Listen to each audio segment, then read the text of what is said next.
Johnny Harris got a few things wrong about Israel, and I want to emphasize that it is a few things, because he does get a lot of things right. And in general, I like his stuff. The way he presents stories with maps is just next level.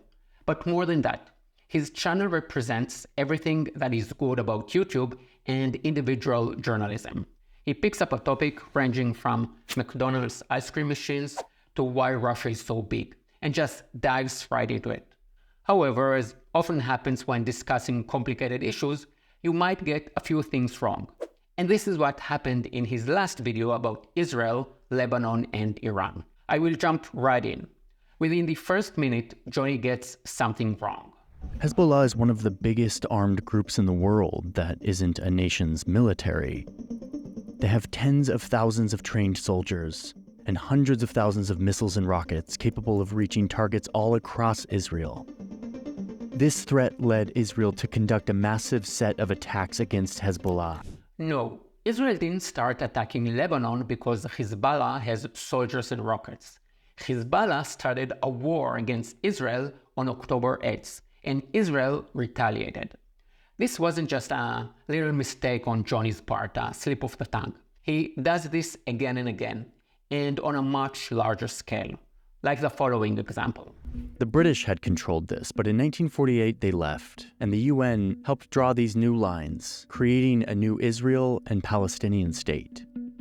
Decades of war forced out millions of Palestinians. Johnny managed to squeeze a lot of inaccuracies in just 2 sentences. Before I talk about them, I want to show another clip of his where he elaborates on 1948 and makes the same kinds of mistakes. Before they left, the British asked the UN to determine what would replace them in Palestine, and the UN decided that Palestine would become 2 new countries, one for the Jews and one for the Palestinian Arabs that had already been living in this region. But as happens when outsiders draw lines on old land, there was a problem here. Within these borders that were meant for the new Jewish country, hundreds of thousands of Palestinian Arabs were living, who would soon have to leave their homes to move to their side of the line.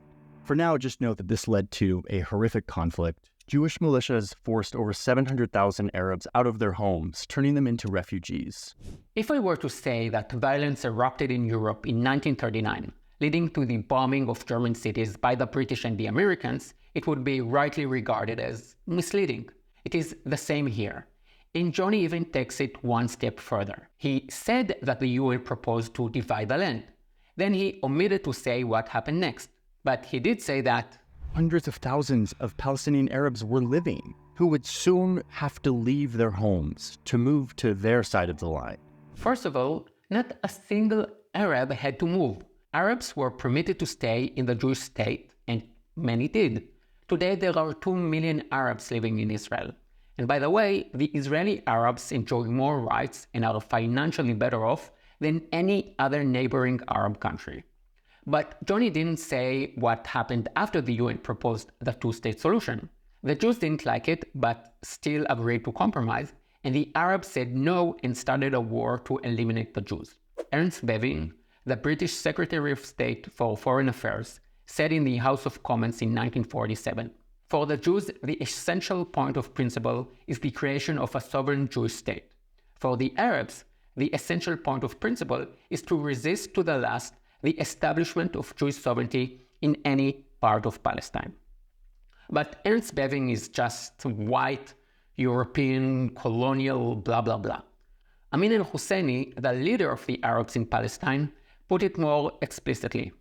Arabs, kill the Jews wherever you find them. This pleases God, history, and religion. This saves your honor. God is with you. Not only did the Arabs start the war, but unlike the Israelis who didn't harm the Arabs who stayed, they didn't leave a single Jew alive in the territories that they won.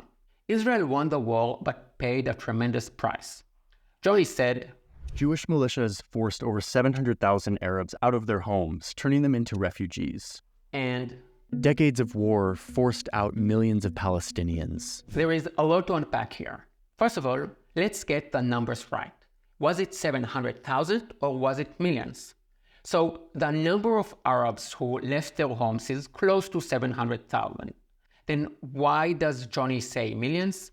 In international law, there are two kinds of refugees: all the refugees in the world and the Palestinian refugees. Why two definitions? What is the difference? Well, all the refugees in the world stop being refugees once they settle in a new place. But the Palestinian refugees can not only keep the title of refugee for life, but they can also pass it on to their children and grandchildren. So this is why there are still millions of Palestinian refugees today. Does this sound crazy to you? That's because it is. And I hope that you won't just take my word for it, but you will check it for yourself. And it wasn't decades of war that forced out millions of Palestinians. After the 1948 war was over, Israel didn't round up Israeli Arabs and threw them into Gaza. Now, I know that you are thinking 700,000 is also a lot. And you're right. But many of those Arabs fled because the Arab militias told the local Arabs, get out of here, and once we have wiped out the Jews, you can come back here and have the Jewish property too. Were there cases of Arab villages that were evacuated by force? Yes, but as I said, Arab also evacuated Jews. And there is something important that you need to know. But for this, you need to zoom out. In those years, 1945, 6, 7, 8, many new countries were established, mostly as a result of war. West Germany, East Germany, India, Pakistan, North Korea, South Korea, China, Taiwan, Lebanon, Syria, Jordan, Israel. Tens of millions of people were displaced due to the outcome of wars, new borders, and new states that were created as the French and British empires fell.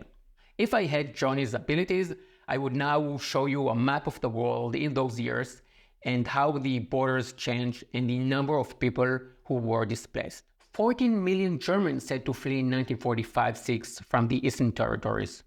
Do you know what the 14 million Germans refugees who had to flee the Eastern territories are called today? Germans.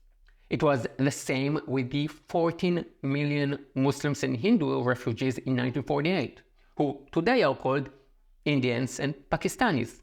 To that you can add the 800,000 Jewish refugees from Muslim countries who had to flee because of persecution and pogroms in all Muslim countries.